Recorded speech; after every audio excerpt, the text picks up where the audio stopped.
예, 지난 한 주간 있었던 이슈들을 간단하게 짚어볼 텐데요. 그중에서 지금 몇 주 동안 계속해서 이어져 오고 있는 이슈가 하나가 있죠. 그게 바로 미국에서 국채금리가 계속해서 급등을 하고 있다라고 하는 이슈입니다. 저번 주에도 제가 한번 설명드린 바 있는데요. 지금 이 채권금리 부분이 우리나라 부동산 시장에는 어떤 영향을 미칠까? 우리가 한번 생각을 해볼 필요가 있는데, 미국 같은 경우는 10년물 국채금리에 연동하는 금리가 있죠. 그게 바로 주택담보대출 금리라고 보시면 되겠습니다. 그런데 우리나라 같은 경우에도 전체 풀려있는 지금 대출 중에서 특히나 주택담보대출은 변동금리와 고정금리로 구성이 되어 있습니다. 근데 우리나라는 변동금리의 비중이 전체 대출 중에서 약 70%를 차지할 정도로 굉장히 크다라고 보실 수가 있는데, 우리나라 역시도 그 변동금리들이 국채금리와 더불어서 같이 상승하는 듯한 모습을 보이고 있단 말이죠. 그렇다면 실제 수요자 입장에서 예를 들어서 5억이라는 금액을 전체 대출, 전체 집값 중에서 약 40% 내지 50%까지 끌어다가 5억이라는 금액을 대출을 받았다. 근데 지금 대출 금리가 예를 들어서 1%만 오른다. 4%에서 5%가 됐다. 라고 했을 때 그 5억이라고 하는 금액 대비해서 내게 될 이자 금액만 하더라도 연간 기준으로 거의 500만 원 가까이 올라갈 수가 있다는 얘기거든요. 그래서 이런 부분들이 실제 수요자들의 진입을 어느 정도 심리적으로 위축시킨과 동시에 지금 금융당국에서는 전체 부채에 대한 총량까지도 관리하려는 듯한 움직임을 보이고 있거든요.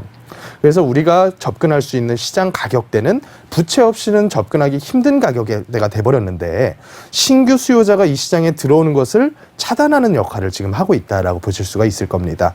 그런데 이런 장기 국채 금리의 변동에 대해서 그 금리를 컨트롤할 수 있는 기관인 각국의 중앙은행들이 어떻게 반응하고 있는지를 우리가 살펴볼 필요가 있는데, 우리나라의 한국은행 같은 경우에는 어쩔 수 없이 미국에서 쓰는 금융정책의 방향성을 쫓아갈 수밖에 없습니다.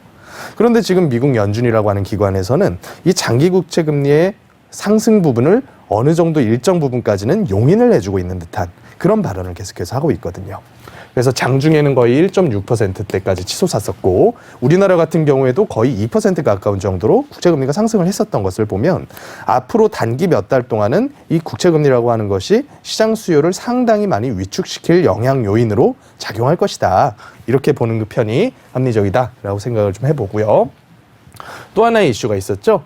전체 경상수지 부분의 흑자는 지금 상당히 긴 기간 동안 유지가 되고 있습니다. 그래서 그 세부 항목들을 보면 최근 들어서는 이 반도체에 대한 부분에 대한 수요가 굉장히 급증하고 있는 듯한 그런 모습을 우리가 볼 수가 있는데, 그럼에도 불구하고 그런 대기업들에서는 일자리를 계속해서 늘려주는 정책, 늘려주는 이제 공채라던가 이런 부분들을 오히려 계속 축소하고, 또 내년에도 축소에 대한 계획이 더 많다라는 그런 기사가 나오고 있습니다. 그래서 제가 항상 주의 깊게 보는 것들이, 어차피 전체 시장의 부동산 가격 함수는 크게는 장기적인 관점에서 봤을 때는 크게 두 가지라고 볼 수가 있을 것 같아요. 첫 번째로는 전체 인구에 대한 부분이 있을 거고, 또 한 부분은 소득에 대한 부분이 있을 겁니다.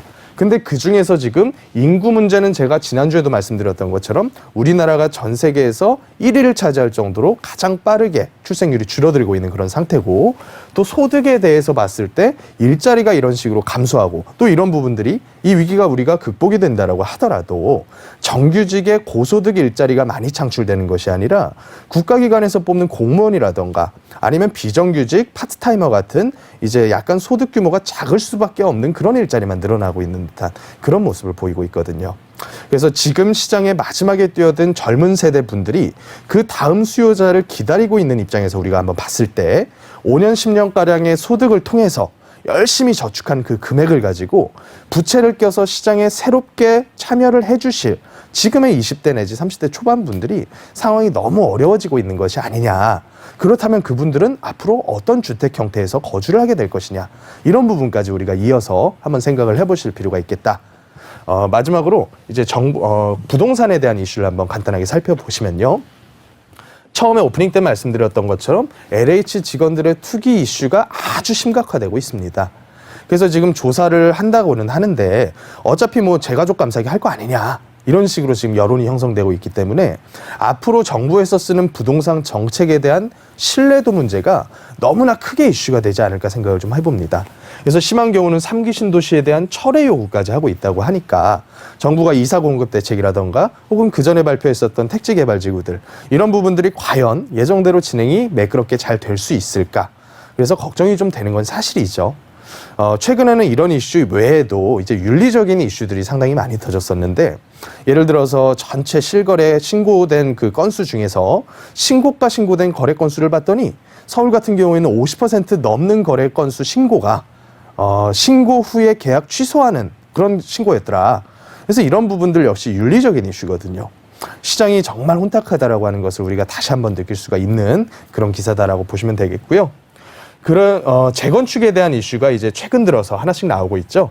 목동이 안전진단 통과를 몇 개 단지가 진행이 됐고요. 또 최근에는 송파구의 가장 큰 재건축 중에 하나인 올림픽 선수촌까지도 이제 D등급이라고 해서 조건부 통과죠.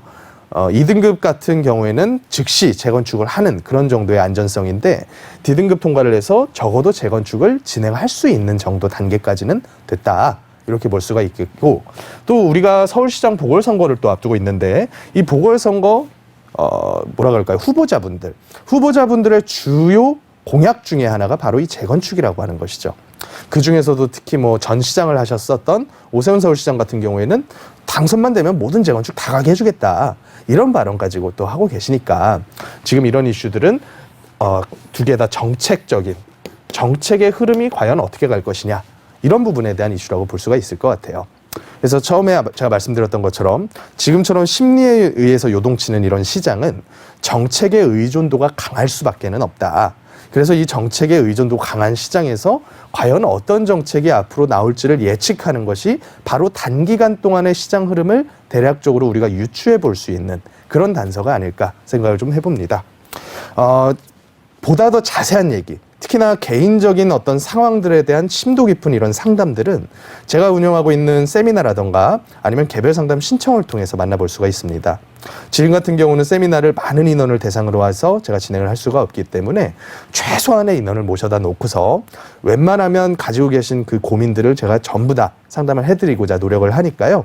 주저하지 마시고 미리 전화 주셔서 매주 수요일과 목요일, 내일도 있습니다. 수요일과 목요일에 있는 세미나에 미리 예약해 주시고 참석해 주시면 감사하겠습니다.